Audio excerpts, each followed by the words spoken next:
who stole their phones. They were all over, who took away their money, who stole from them. This is the balance we need to get. But let me tell you, ultimately, after I have said everything I have said, I am ultimately responsible because I am president.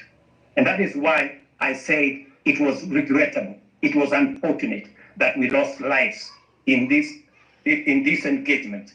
And I have said government is going to assist all the families as to the extent that we can to make sure that we minimize the loss that they have gone through.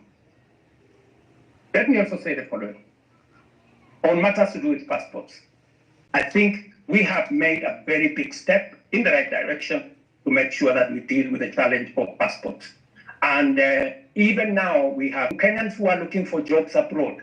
Today, there is a green channel at immigration to make sure that those Kenyans who have jobs abroad can be able to be processed much more easily. Let me also say, there is a reason why we have a visa-free regime in Kenya. And when I say a visa-free regime, it doesn't mean that people come to Kenya for free. That is not the same. It is that we have simplified the process. Today, you will come to Kenya. We have simplified the process because we want to escalate our numbers. And for your information, because of the visa-free regime, we now have a program called ETA. Our numbers for tourism have gone up by 500,000. More Kenyans today have jobs in our hotels. Our hotels in Kenya today are 80% full in many instances. If you speak to the tourism sector, they will tell you our numbers for tourism in 2022 was close to 1 million. Last year, it was 2 million. This year, we are heading to 2.7 million. It is part of the interventions that I have made. It is part of the changing of how do you come to Kenya. Make it easy. Today, you don't have to go to no office. Today, you can get your ETA, pay for it online, and be able to come to Kenya easily. And Kenya is not the only country in Africa that is doing that. We are all doing that. Look at what is happening in Europe. 27 countries in Europe, they don't have a visa between them. They have abolished visa between them.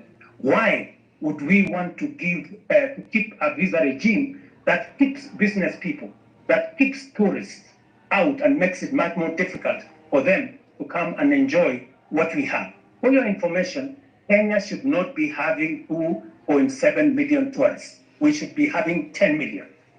In fact, London has nothing to show. London is blocked all the places. They have 20 million tourists. We should be having 10 million tourists. It is my focus that in the next 5 years, I want to double the number of tourists coming to Kenya by 2027, 2028, and progressively do that. Why do I need tourists in Kenya?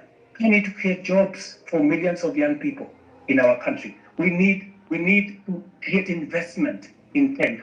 We need to make sure that our farmers have a place to sell their food, their produce. This is why I am doing the visa-free. It is not us versus them. We are looking at our own interest, and that's what I'm doing. Let me also say the following.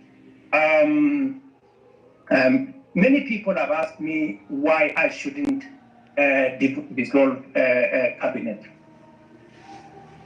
You see, when you sit in the place that I sit, there are many things that you have to think about. And I have given my undertaking this afternoon, that I am in the process of looking at how differently we can be able to reorganize government for it to deliver effectively, appropriately, and I have listed a number of interventions that I believe will take us to the next level, added on to what we were doing. I have also heard from my good sister who said that what happens to the finance bill? Is it going to become law in 21 days? Because that was the biggest beef. And why did I wait until it was too late. Let me answer it this way. Now, let me say that the finance bill today was a victim of many falsehoods and propaganda. The finance bill today was meant to achieve very important things for the Republic of Kenya. Unfortunately, I gave in because the people of Kenya had decided they do not want it, which is okay. But was there a problem with the finance bill? I would want a honest interrogation of the finance bill. For example, it was said that the finance bill had matters to do with increasing money for land rates and land rent and changing the whole configuration. Let me tell you, there is no single sentence in the finance bill that speaks to land rents and land issues. It was not true. It also says that we had put in there taxes that would make it difficult for people suffering from cancer. Let me tell you that, in fact, in this finance bill, we had put there 2 billion shillings to pay for the people who have cancer, who have diabetes, who have hypertension, because under our universal housing program. In this same bill, we had put interventions that would create more jobs. We had said, for example, we had said there is no need for us to import diapers, to import pampers, to import linker, to import furniture from all manner of places when there are enough factories in Kenya to manufacture these products. And these products manufactured by Kenyans, hiring Kenyan young people, building Kenyan wealth, we were protecting our own industries so that we can protect our own jobs and give opportunity to millions of young people, to be able to understand, to be able to get jobs. And also, let me just say this lastly, potatoes, good people. Is it right for us to import potatoes from Europe, or eggs, or onions? We had put duty on importation of potatoes so that farmers in Nyandarua, in Timau, in different parts of Kenya can sell their produce without competition from potatoes from elsewhere. These are some of the things that were in the finance bill. I admitted, which I do, that maybe we didn't do as much communication as we should have, and that is a regret that I have admitted. But I am willing, I am ready, I am here to listen. Let me not say more. Let me do more listening. Well, Mr. President, sir, ni mzuri tuongee ukweli. Yes. There's one problem with you, Mr. President. Haunanga huruma. You are not empathetic. Nini kitu imekasisha watu wengi, Mr. President? Na hii shida yote ilianza ile time ya floods. Remember time ya floods? Watu walikuwa wanateseka. You never even said a word. A week later on, we saw you on a private plane to the US, carrying all sorts of people, unnecessary people to the US. Hapo ndo shida ikaanza. You never said a word. Ukirudi bado nyumbani, tukaanza mambo ya reject the finance bill, kanyamaza tu, ukaona tunaenda maandamano. You never said a word until watu wakaanza kuuliwa. That's when you decided to reject the finance bill. Mr. President, surely, mbona huo unanyamaza alafu unapenda uongo sana? Unaona vitu vinafanyika when it gets out of hand, alafu unaanza kuongea. Saizi kuna watu wanazika watoto wao saizi ndio tunaongea. Saizi hata kuna rafiki yangu saizi anazikwa saizi. Ni matanga, hii wiki imekuwa ni matanga sababu ya maandamano. But you're here thinking about the economy. You're not even sympathetic with the families. Uja mention hata jina mtu mmoja. Kuna swali pia niona umejibu, sema about Rongai. You asked us, kila mtu kwa space wanatoka from different regions in Nairobi. Yeah. Rongai, people are killed. But the information received, unadhani that they tell you only one person was killed. Okay, that's a life too. They do not feel they don't feed you the actual information. So you are just saying the deaths of people, the number of people. You just like Kindiki was saying, people are not killed, was not aware, people are not abducted, you are just arrested. Some of us were arrested. And your excuse is that the police unit is an independent body. Surely, Mr. President. Watu wanauliwa alafu unasema police unit is independent. Alafu wakati wanauliwa your excuse unasema the economy is growing. How can this is right now the country is mourning.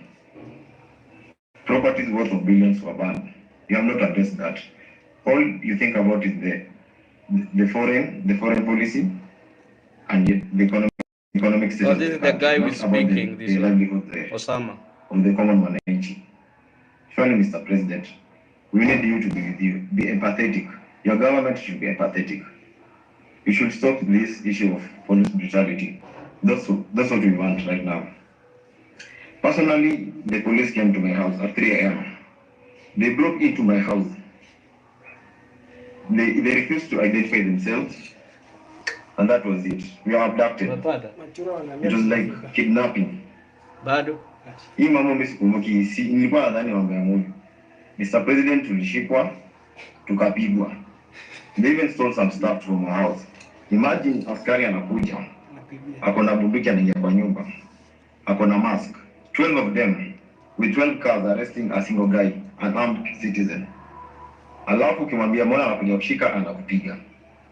In the meantime bado anachukua vitu kwa nyumba yako. Unapelekwa place fulani hata ukinywa, not even a police station. When my friends were reporting the issue to the police station, they are not even aware. For my case, they even went to Parkland police station. That's where I was arrested.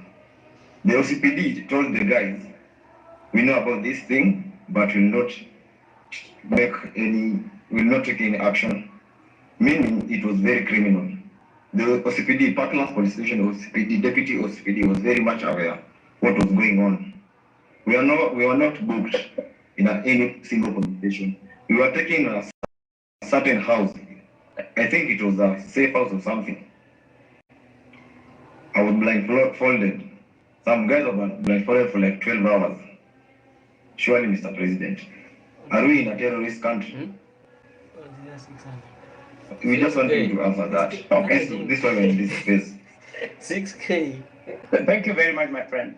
I regret your situation. If that is the kind of treatment you have gone through, I apologize. And I will take action in this manner. No Kenya. And I made a commitment to the people of Kenya that if that is the kind of treatment you have gone through, I apologize. And I will take action in this manner. No Kenya. And I made a commitment to the people of Kenya that there will be no extrajudicial killing. There will be no River Yala. There will be no, we used to have 20, 30 bodies in River Yala. When I came into office, I said nothing of that is ever going to happen. And I want to promise the people of Kenya that will not happen under my watch. However, I have had the kind of horror you have gone through. That is not right. What I will do after this engagement, I would like, I don't know, in a very secretive way, if you can send me the details of what happened, I will be able to take action because you don't deserve the kind of treatment that you went through. Let me also say the following. You have talked about empathy. Maybe, people are born differently. Maybe we empathize in different ways. For the case of the floods, I even convened a whole cabinet meeting to just respond to that matter of floods. 3 cabinet meetings. My minister was on the ground. I was myself in Kiamaiko, in person. I came there in Kiamaiko. And for the first time, my brother, for the first time, normally when people are removed from places, they are brutalized. They are removed and nobody cares about where they go. Nobody cares about what happens to them. For the first time in the history of Kenya, I made sure that every Kenyan who was living in the riparian reserve was given money for alternative accommodation. We paid every Kenyan who left that place 10,000 shillings to be able to relocate away from the danger of the floods that were on the river.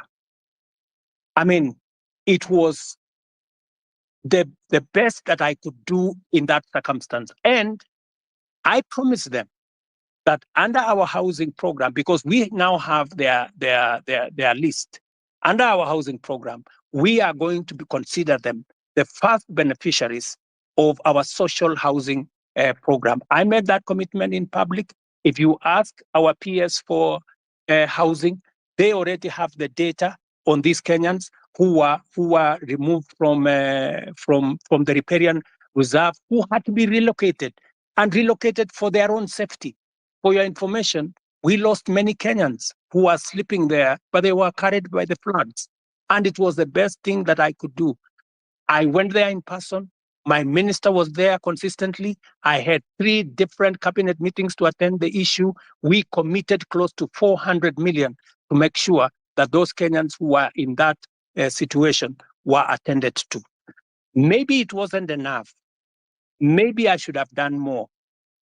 Maybe then I should apologize for not doing more. But to the best of my ability, it is the first time the government of Kenya is providing money to relocate people who have been affected in situations like the one in the flood.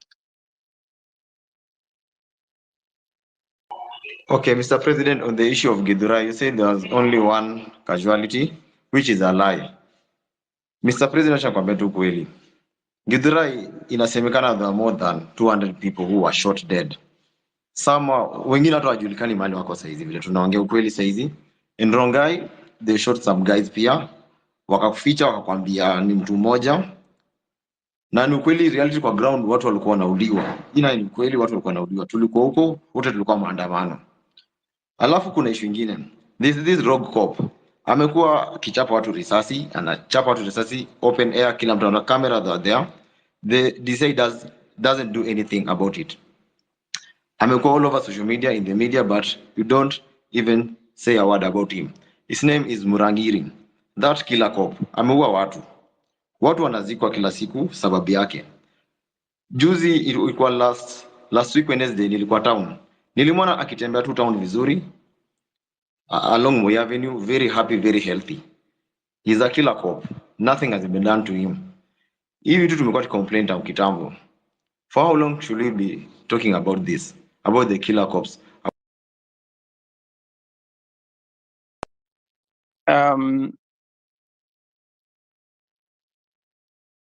Sorry.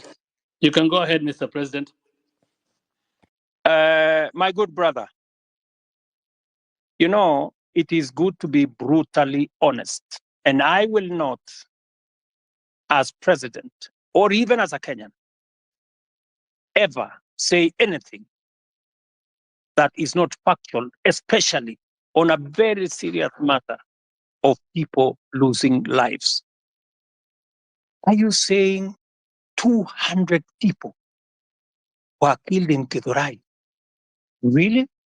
I mean, my friend, I mean, where are can the family step forward?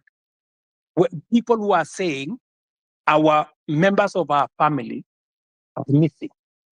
They went to Mandamano or they went to picket and they did not come back. 200 people is not a joke, my friend. So I really want to plead with you. I am sorry to tell you, you have wrong numbers. I'm sorry to tell you that. It is Mr. not President, possible. we even have the names. It's all over social media. Hata saizi tunaweza post, tunaweza soma hizo What about majina. social media? I want to offer We you. have the names, I want to even the offer you. faces. We have the faces Tomorrow, and the I names. want to offer you to bring the names and family members of the people who are saying their loved ones are not there. Don't even take them anywhere. Bring them to State House. Them family members who are saying, I have lost so and so. My fellow, a member of my family was there on Monday last week. He went to Mandamano and he didn't come back. And where possibly are the bodies? You know. So I mean, really, my good friend, it is just good to be. You know, we are dealing with a very serious issue. Please let us not use information that is not verified. It just helps to create a situation that is not correct. Mr. President, I have another question too. Kindiki yesterday. Otero, tupatie wengine nafasi, at least you're a co-host. Ya mwisho alafu nimuulize alafu ni ad mwingine. Mr. President, jana Kindiki alisema guys were being arrested, not abducted. When a guy is arrested, it means the area police station or the area OCS or CPD is aware. When I was arrested, Parkland's deputy OCPD was not aware, meaning these abductions are very illegal, right? Let me say the following on matters of abduction. You know, first, let us agree first that the era of extrajudicial killing is no longer with us. There is a new problem called abduction. And it is something that I am going to exercise my mind on because the police have clear rules of how to arrest citizens if they have to arrest citizens. There is a clearly stipulated procedure on how that is done. And if anything is done outside the procedure, then it is illegal and it is punishable. So when the police arrest somebody, they must declare to that person that they are policemen, they are arresting this person for this and that and that and that, and they take him to a place that is known. So that is a matter that I will take up and I will deal with it. Okay. Thank you, Mr. President. Otero, tuko na wewe bado utauliza maswali, naona umeanza wewe ni Otero, so unaamua vile utafanya, but patia watu wengine chance. We okay. have Wakili Saruni. Can you add Wakili Saruni? We'll take 3 people, 3 at a time faster. We have I'll bring in Alai, followed by Edith, followed by Gray, and then you can give Wakili after that 4. So again, Hussein, I really don't think Alai should speak because his comments will be biased. This space is basically about what we are going through in the street. Alai doesn't know about it. In short, Alai amekuwa kiongea mbaya kwa hili story ya maandamano. I really don't think Alai can speak for himself. We can't limit anybody from speaking. Everybody has the freedom to speak here. No, Alai is very bad. So thank you. Let's have Great Mara can speak, but Alai, no, he hasn't been against this. Thank you. Otero, I've been an advocate of freedoms for a very long time, especially when we don't agree. So I would ask you to learn that lesson that you should listen to people, especially when they don't agree with you. And that's what the president is trying to do here. We don't agree with him, and that's why we want him to listen to us, and he agreed to come to the space. And moving forward, I really want to tell the president that, Mr. President, you know that your success is our success, and we really want you to succeed. The problem is that I don't know if you really want yourself to succeed as a president of Kenya. Because from the moment you got to be the president, there are things you did which I think just sabotage your presidency. When you decided to say that you are not going to listen to intern doctors, I said, does the president know what he's doing? Because he's touching the hearts of Kenyans.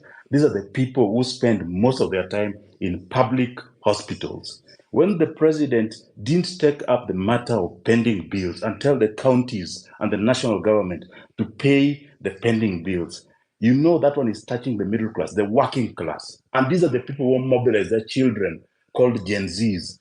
And they came out and said no. When you removed Linda Jamii, when we interfered with Edu Afia, when we saw your friends and very close associates working with bands of money, 10, 20 million in churches, Mr. President, I think you sabotage your own presidency. And that's why I ask myself that the president really tells us that he means well for the country. But is he really meaning well for himself? Because unless somebody else is the president who is doing all these things, the second and last question, because I don't want to spend more time, I'm an elected official in Nairobi, Mr. President, is the issue of Nairobi on-source revenue, which we have asked, we have investigated, we have been taken around. Mara, it was KRA which is collecting that money. We have taken to the office of the president. Finally, we were told that it's being collected in State House by some agency. We can't get, I'm the vice chairman of ICT in Nairobi City County Assembly. But nobody knows who is collecting revenue for Nairobi City County, Mr. President. It really saddens me, because if that revenue was collected in a transparent and verifiable manner, then you know, Mr. President, some of these bills would be taken up by the counties and it will not come to you in the national government so as to pay those bills, Mr. President. Those are the only questions which I had. Thank you. Thank you, Alai. Edith? Yeah, thank you for the chance to ask a question. Edith, Hello. are you with us? Can you hear me? Yes, I can hear you. Can you hear me? Okay, let's go to Gray if Edith is not responding. Hello, hello, hello. All right, thank you so much. Hello. Hussein, this is Grayson. Hussein, can you hear me? Otero unanisikia?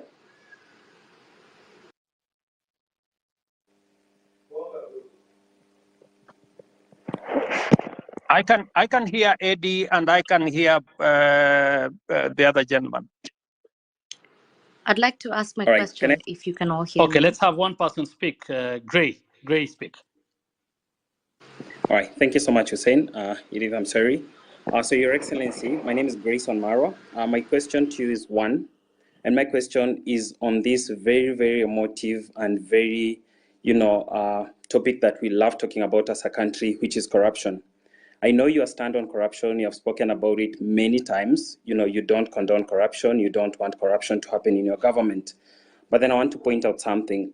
Recently, there was a scandal, with the fertilizer, and the CS was, impeached, or a motion was tabled in the National Assembly by a member of parliament for him to be impeached. But what happened later is that, the same members of parliament from your political party, the UDO party, went ahead and saved this particular cabinet secretary. What does that speak, to your stand regarding corruption?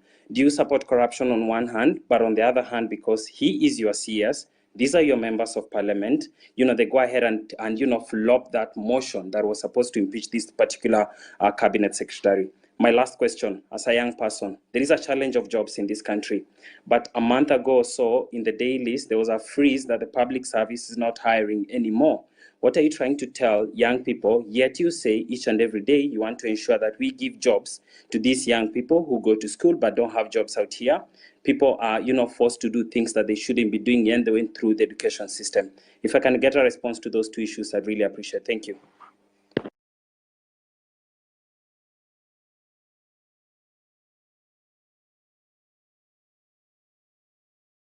Grayson, Do I unarudia question. Do I answer those, or I thought we said we take three people? Can we take maybe Eddie? Eddie was somewhere. There is a lady called Eddie was somewhere or something.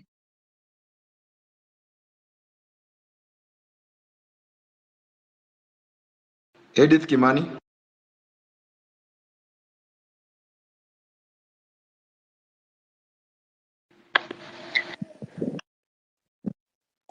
Otero, from my end, I see she's a listener. Maybe you can add her to speak from what I'm able to see on my end. Okay.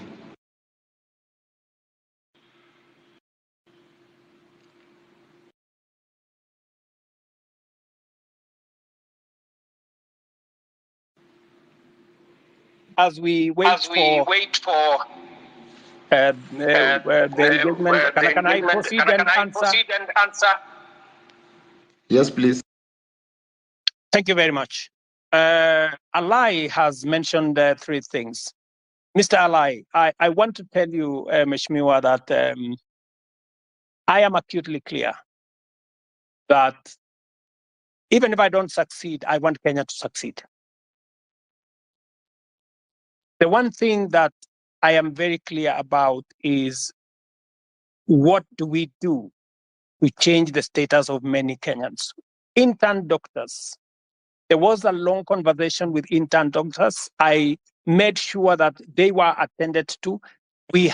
I met the leadership of the intern doctors myself, finally, and we did make an agreement on how to sort out the intern doctor situation, including I have factored in this budget with their concurrence. When I agreed with them, we were supposed to sort out their arrears in 3 years. I offered to sort them out in 1 year after I engaged with them, and the money is in the budget. As I talk to you, I have even today decided that even with a cut of the finance bill, I will still make sure that they are sorted out.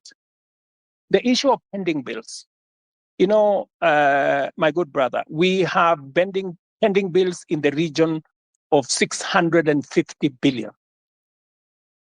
It is the reason why I appointed Mr. Ouko, our former Auditor General, to interrogate all the pending bills for purposes of making sure that we can pay them. In fact, one of the items that I listed this afternoon, which was also in the budget, is a provision for us to begin the journey to sort out pending bills, because it is crippling businesses of people, it is destroying enterprises of Kenyans because government is not paying. The third thing that you have said about Linda Mama or Linda Jamii and Eduafia, I have done 3 things. Maybe the explanation. Let me give you the explanation. On Linda Mama. Am I audible? Yes, you are, Mr. President. Sorry about that. What we are doing is, under our universal health coverage, I promise the people of Kenya that we need to ensure that we don't leave other Kenyans behind.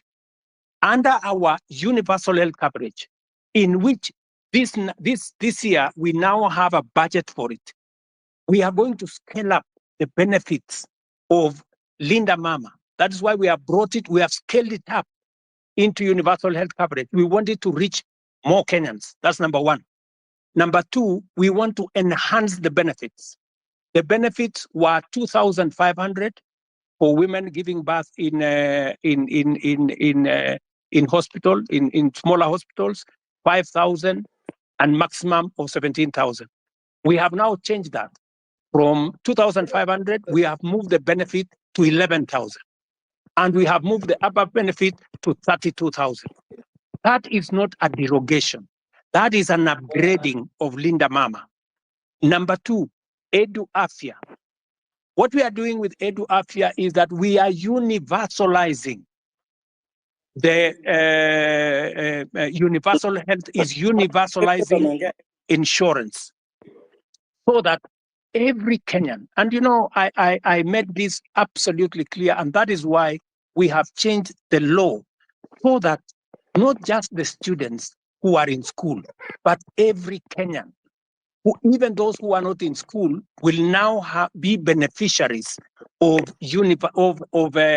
our chief social health.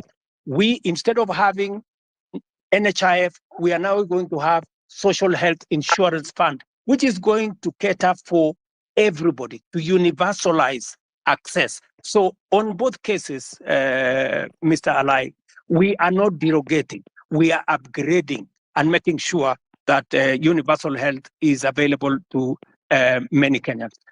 Finally, on Nairobi, on source of revenue, I thought I heard the governor say the other day that he had increased it, he had raised more revenue than was ever raised. I'm not sure about that.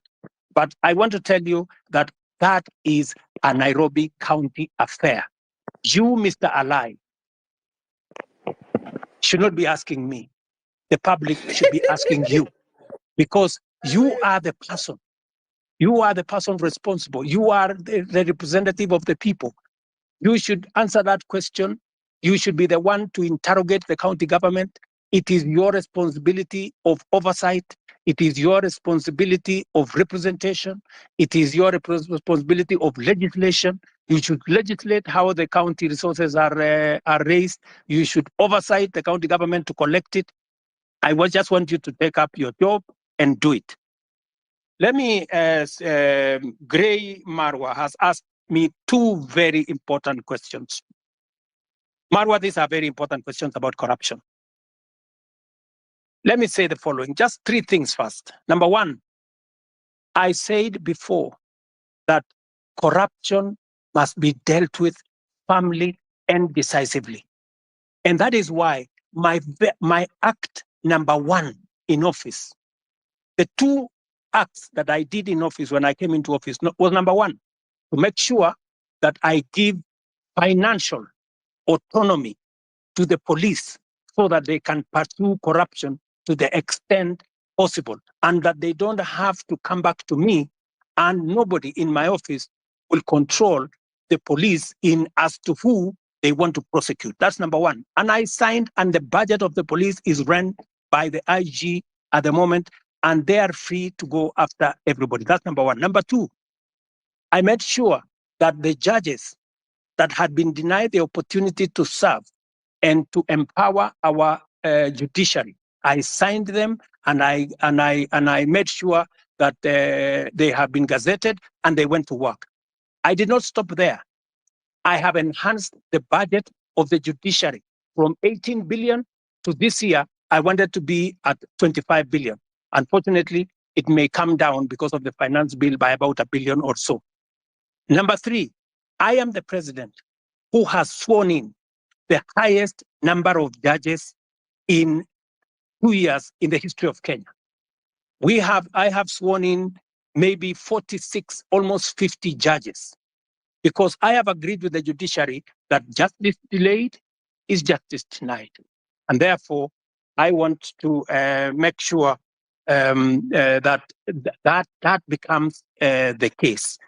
Number four, on the specific incident of what happened with fertilizer, I want to tell you, as I tell the people of Kenya, those where evidence has been gathered, sufficient evidence has been gathered, they are in court.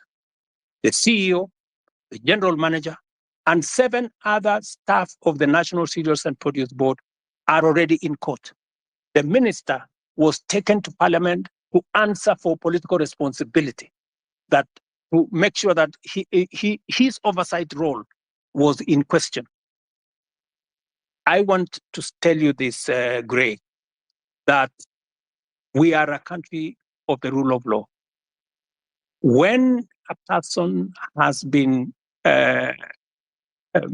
when allegations are made against a person and they are not verified, there is no way that such person can be held to account. But when they are verified, like the case of the officers who worked under the minister that were verified, they are in court.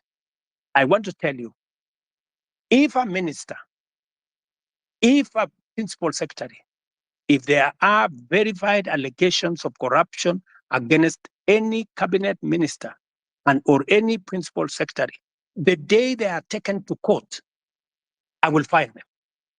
I will not wait for the court process, because there will be an element of confirmation that these are people who are corrupt. Let me talk about jobs. And you have said correctly that the public service has issued a circular that there will be, there is a freeze on jobs. The public service has a freeze on jobs at different levels. People who are employed at entry level, and the space around jobs is huge. Government can only hire a very small fraction.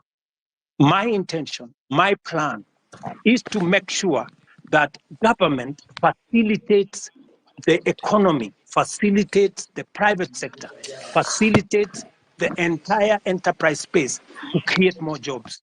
It is the reason why I made a deliberate commitment to the people of Kenya when I went for the elections, and I said I will focus on creating jobs. And if you want me to explain to you the areas where I am focused on creating jobs, I will.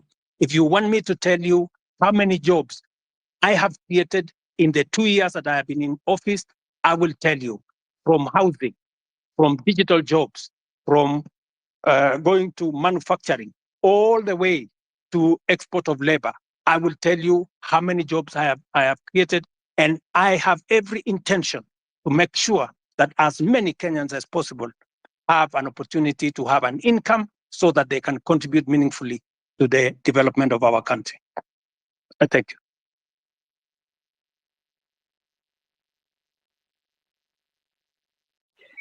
Kiling, you can speak. Thank you very much for this chance to maybe ask some few questions to the president. I'll be very brief. I only have 3 questions to make. One, Mr. President, is that like most of the people have said, is that your government is full of lies because of one. I want to put it clear that when Finance Bill 2023 was passed, we believe that the revenue that was going to be collected during that period were going to be used for development. Personally, I come from a Masab constituency, and on February of last year, the CS for Transport, Bonamur Komen, came to Kabiet Shrines and promised us that there is a road down there that's going to down from Kurgung to Chepterway, coming down to Kapkatembu. He said personally that since that this is a road that was left midway by the contractor, he was going to send the contractor in a record 3 months to be on site so that the road can continue so the contractor can start the construction. Up to now, we still haven't seen that. So that basically tells you that that is a liar. Number 2, I think the Gray has talked about the issue of fertilizer. You've said, Mr. President, that if you find that there is a case against the said minister, you're going to fire him. There's a case that has been filed by the Law Society of Kenya against the Minister of Agriculture. If kindly, we can tell the minister to step aside so that, trying to investigate someone who is in office becomes very hard. So let the minister step aside so that we can continue with the investigation. Number 3, I would want to talk about the arrogance that is in your government. I have heard Mr. President say that the issue of Finance Bill 2024 was, I think it was packaged in a way that maybe you should have done it better. Yes, you should have done it better. The reason being, the people you sent out there, since like the MP for Molo, on the issue of the motor vehicle levy, at some point in the TV, he told people that, if you cannot be able to pay that, just leave your vehicle at home. That is the arrogance that was being displayed. The leader of majority in parliament, Kimani Ichung'wah, even went out on a podium, said that, that these are the Gen Zs, they come with the phones, they go to KFC, they go, and then they come with an Uber. That is the arrogance that fueled all this anger that you're seeing in people. And then lastly, on the issue of, I come from, this generally this region of Uasin Gishu and maybe Nandi and Uasin Gishu. There was an issue of the Finland scam that happened. There's a case in court. Parents paid for the money. The case is dragging in court. So actually, what you saw in Elred, I think it's more of, it wasn't even more finance bill. It's the anger that has been building up. It's been building up. So people were really angry because they've paid, people sold their land. The issues are still there.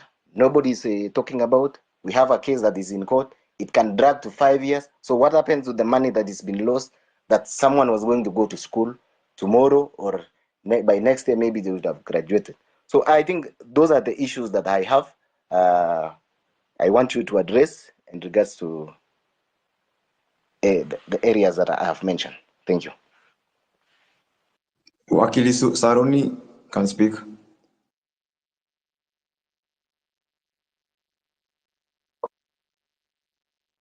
Thank you very much, Your Excellency, for this opportunity to address you, and thank you very much, the host, Hussein and Osama. My name is Jesse Saruni, or rather Wakili Saruni. I am the president of University Students in Kenya, KUSO. And Your Excellency, I have a few concerns.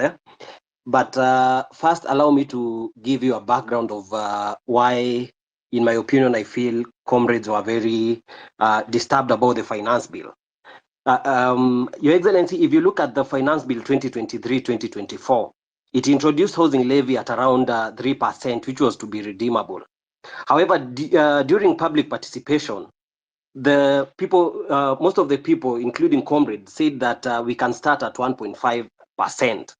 But without communication, the parliament went ahead and reviewed and made it to be 1.5%, but they removed the clause that allowed people to redeem the savings after they retire.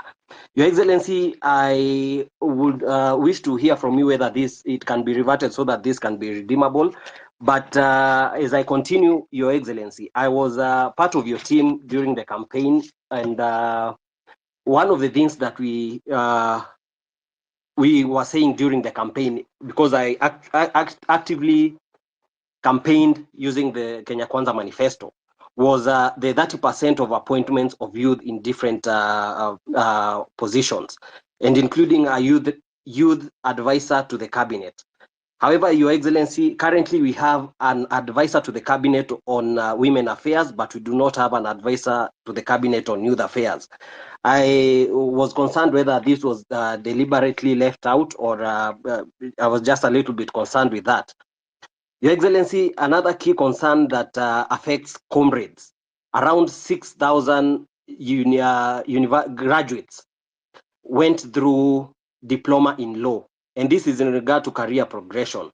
So they did their diploma in law, and they proceeded to do their degree in law. Your Excellency, before 2014, everyone who did their diploma and did their degree in law were able to proceed to the Kenya School of Law for the ATP Advocates Training Program.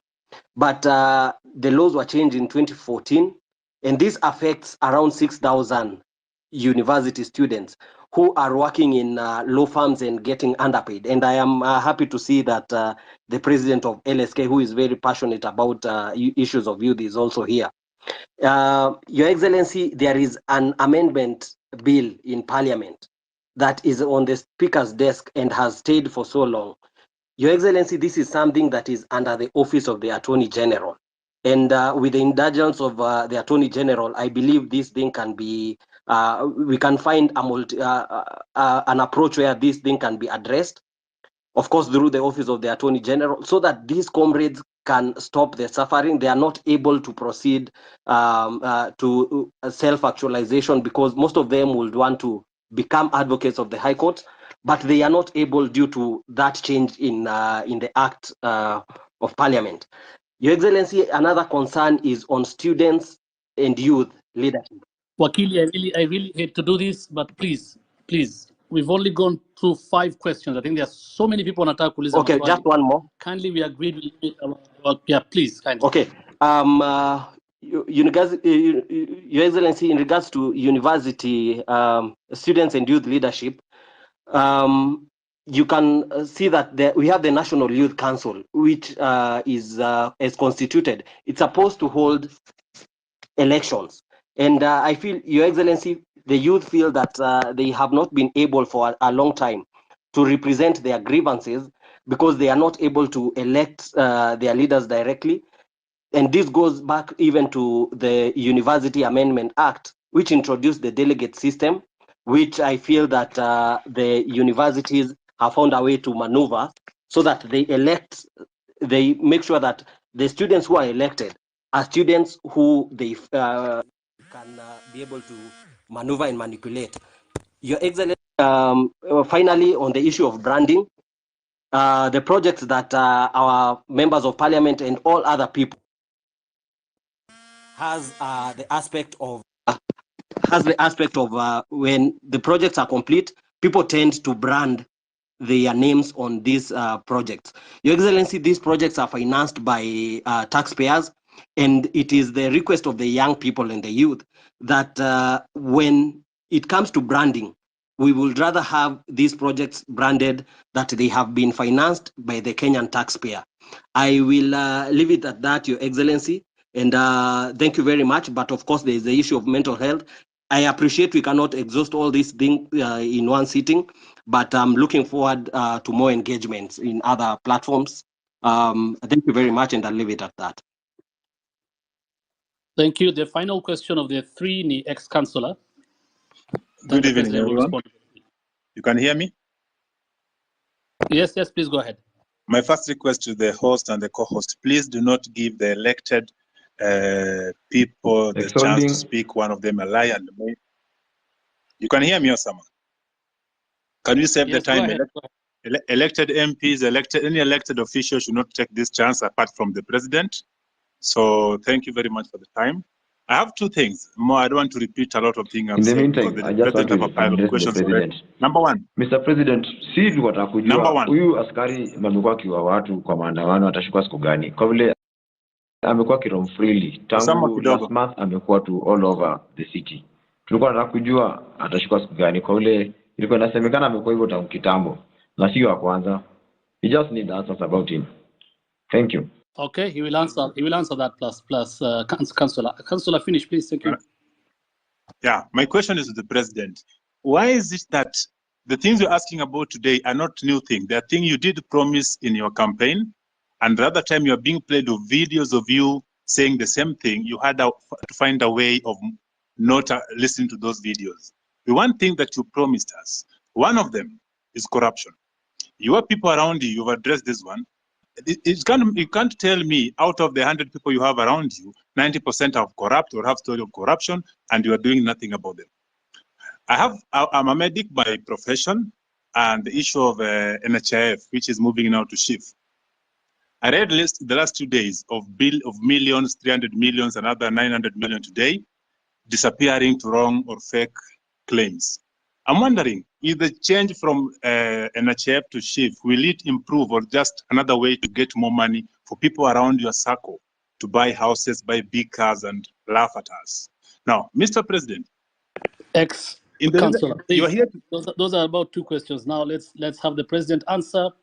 We don't have a lot of time. We have Tunawatu wengi. They need to ask questions to the president. Please let the president respond to that. If we get a chance, another chance, utauliza swali ya tatu. Tafadhali. Very much. Thank you very much, good people. Let me start with the gentleman. I didn't get his name from Osop. And that gentleman says we have too many lies flying all over the place. Let me just state. Let me just put it clearly. So many people have spread this story about William Ruto not telling the truth or making fake promises. I made a commitment to the people of Kenya that there will be a hustler fund. Today, there is a hustler fund that takes care of 2 million Kenyans. I made a commitment to the people of Kenya that fertilizer is going to come down. It has come down from 7,000 to 2,500. I made a commitment to the people of Kenya that we will have a housing program. Today, 103,000 houses are being built with 160,000 young people, real people, engineers, architects, quantity surveyors, plumbers, technicians working. I made a commitment to the people of Kenya that we are going to sort out matters in the education sector. Today, we have hired the highest number of teachers in Kenyan history. In one time, 56,000 teachers. I made a commitment that I am going to sort out the mess that was in our universities. Today, ask any vice chancellor. With our new funding model, we have sorted out the challenge that was there in our universities. Today, lecturers are being paid. No university today is about to close down. When I came into office, most universities were teetering on being closed because of debts. I made a commitment to the people of Kenya that I am going to implement universal health coverage. Today, as I talk to you, we have 100,000 community health promoters in every village in Kenya that I pay, that I have equipped to begin the journey towards universal health coverage. As I talk to you today, there are 4 pieces of legislation that we have implemented, that we have enacted to actualize universal health coverage. I can go on, and I can tell you, every commitment that I made, I said I am going to appoint the judges that were not there, I did. I said I'm going to operationalize the fund for the police, independent police, I did. I said I am going to enhance the budget of the judiciary, I did. You know, when people want to conveniently say a few things that propagate a certain narrative, it is easy. But let me leave that there. Let me go back to the Mosop Kurgung story. I want to tell you, my good brother, we have stalled roads in Kenya. In fact, the debt we have on roads is 910 billion. Because we rolled out a program that we didn't have money to do. It is what is troubling me now. It is why many people are asking me, why are you outside the country? I went to China, for example, and I got 40 billion shillings to do at least 8 roads that were stalled. I have come back from the US, and we have had a consultation, and we are getting money to be able to roll out some of our roads, courtesy of concessional funding from the World Bank. I have had conversations with the president of Germany, and they are giving us money under the same program for us to be able to meet some of our programs. I want to tell my good friend from Osop that we are focused on these areas. These roads did not stall yesterday. These roads have stalled for a while. We are figuring out how to make sure that we deal with that situation. And my apologies that maybe the minister did not keep his word, and I'm going to remind him. Let me do the following. On fertilizer, I want to agree with you on this subject of fertilizer first. Let me say this. Fertilizer has made a very big difference in Kenya. Because of our program on fertilizer, we have managed to increase our food productivity. For example, on maize alone, from 44 million bags to 67 million bags last year. This year, we are going to pay the highest bonus ever in Kenyan history for our tea. In fact, our tea production, because of the support we gave KTDA, has increased from last year. It was 180 billion shillings that we collected from our tea. This year, it's going up to 210 billion. On coffee, the average payment of coffee last year was in the region of 70-80. As I talk to you now, because we supported our tea farmers, the average payment for our coffee is in the region of between 100, 120, in some very good cases, 129 shillings per kilo. The whole array of what we have done with fertilizer is phenomenal.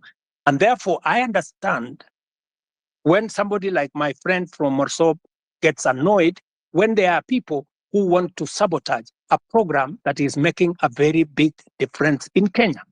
And that is the reason why I didn't delay 1 minute. When this issue of fake fertilizer came into the public, all the officials that were involved in it at the National Cereals and Produce Board were charged. When the minister is when there is evidence gathered enough for the minister to be held to account, I want to promise you that I will fire him, and any other minister for that matter, if there is sufficient evidence to hold anybody accountable. Arrogance. I agree with you that not everybody understands communication. Let me tell you, my good friend from Mosop, the day you become a public speaker, you will know how easy it is to make a mistake in the public. Sometimes you say things that you did not mean, but it comes out very badly. So whether it is the member of parliament for Molo, the member for parliament for Molo is a young man. I can tell you that young man is doing his very best. In fact, when I made him the chair of finance committee, many people told me he was too young. I shouldn't have made him. But I wanted to test also young people. And I wanted to mentor young people. And I want to say, he has made mistakes. But I want to tell you that young man is bright. He has a bright future. He made mistakes. I will apologize for him. Maybe he said what he shouldn't have said. But they are among the young people I am mentoring so that they can become leaders tomorrow. Same case with my friend Kimani Ichung'wah. In fact, after he made that statement in, I think it was maybe in Baringo or somewhere, I called him. I told him, look, this is not how to engage the public. If you follow the next day, he had managed to correct his statement. And he had done, an about turn of some sort. Because let me tell you, my good friend from Mosop, I have also one duty as a leader in Kenya. I have a duty to mentor other leaders. They will make mistakes. They will demonstrate, maybe some arrogance, maybe either inadvertently or in whatever manner. But partly, it's because of inexperience, partly because of not a fair understanding of things. But I sometimes will want to take responsibility because these are members of my team, and I will correct them. Let me also say about what you said about the Finland story in Eldoret. It is really unfortunate that people sold property, land, livestock for their children to go to Finland. I wish I could go to court and tell the court to jail these people. Unfortunately, there's something called rule of law. There's something called due process. If these people had not been arrested, if nothing had not been done about it, then I would think that there would be a matter. But these are people who have been arrested. They are, as I talk to you, presently in court. They are being taken through due process. And I am very confident that if they are guilty, the law is going to deal with them. Let me go to Saruni, Akili. You said about the 1.5. It is true. There was a proposal of 3%. The public told us that we do not want a levy. If you want, collect a tax, reduce it to 1.5. So both reduction to 1.5 and changing to a tax was actually coming from public participation. This is what the public said. If the public are going to make a different suggestion going forward, we will respect what the public will have said going into the future. Am I still audible? Are you there? Yes. Yes, Okay. yes, you're Let me say this. I agree with you, my friend, that I said that I would have an advisor in my office for young people. But maybe I did something different. I gave many young people. If you go to parliament, if you look at the leader of Senate, if you look at the leader of many committees in parliament, I made young people. If you look at my deputy comptroller of State House, these are young people. I decided to have more more principal secretaries. If you look at the profile of my principal secretaries, you have people in their 30s, many of them serving in substantive positions. In fact, many people were asking me whether these girls, some of them look like they are, or these boys, whether they can be principal secretaries. And I am very proud of them. They are doing a wonderful job. But that is something I will consider, Saruni, that as way of keeping a promise, I think that is something I need to consider. And thank you very much for your feedback. Let me also say on the matter of the law that is bringing problems to 6,000 diploma law students who, because of a law in 2014, I will take it up with the AG. Ordinarily, you know, professional organizations like the legal fraternity are normally regulated by professional bodies like the LSK and all the others. If we get a recommendation from the LSK to the Attorney General, I will be able to facilitate and make sure that we don't enfranchise 6,000 people in Kenya who have undergone training and who need to practice law in the way they want to do. I agree with you that there has been a problem with the Kenya Youth Council. We need to deal with it.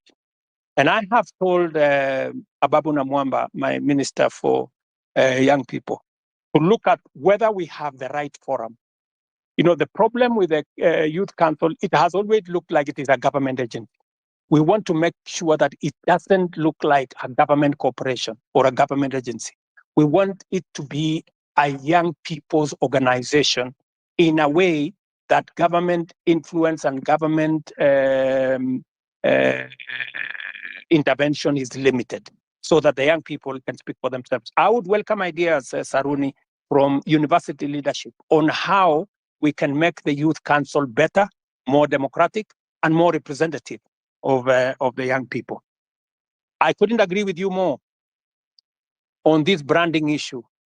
I see faces of people all over the place on government projects that have been done. I think it is meant to look like they did it with their own money. I agree with you that this branding, if it costs public money, it should stop. And it is feedback that I am going to take in to see to it that no public money is used to paint people's photos on government projects. Let me answer ex-councillor. I'm told he's ex-councillor, but he's also a doctor. This is good. I didn't know that an ex-councillor, a doctor can be an ex-councillor, but that is good. He has asked me about the NHIF and the transition to shift. Let me tell my brother, I didn't get his name, that the reason why we are shifting from NHIF to shift is because NHIF is limited. NHIF only captures a small section of our society. It is my intention, as I made a commitment to the public, that every Kenyan must have two things: must have access to healthcare and must have access to health insurance. We must make sure that those people, even those who cannot afford NHIF, because there are many people who cannot afford the 500 we are paying at the moment. And that is why we have brought in a means testing system so that the people who cannot afford the 500, we have now reduced it to 300 under the new program. And even those who cannot afford the 300, the government of Kenya is going to pay for them, so that no Kenyan will go to hospital, whether they are suffering from hypertension or cancer or diabetes or whatever. Either they get treatment because level 1, 2, and 3 are free, or they can go to a referral hospital and there is an insurance system through SHIF, that's the social insurance that is going to make sure that their bills are paid. So, and let me tell you, one very important addition to this program is the digital health platform. The biggest problem we have had in NHIF is the digitization process. We lose a lot of money because of collusion between hospitals and staff at NHIF. In fact, you saw in the public media that there are hospitals that have more accountants than medical officers because they are gaming the system. We have now standardized all tariffs. There is no way you can be treated by malaria in one hospital and you pay 1,000, and treated for malaria in another hospital and pay 100. We have standardized, whether it is public, whether it is private hospital, we have now standardized treatment. That is what happens world over in countries that that understand how to manage matters health. So this is a comprehensive program. It is one program that will change the face of Kenya. Kenyans will no longer have to sell their land, sell their property to go and pay for hospital bills. We will, all of us, stop these harambes and the public collections that we are collecting to go and deal with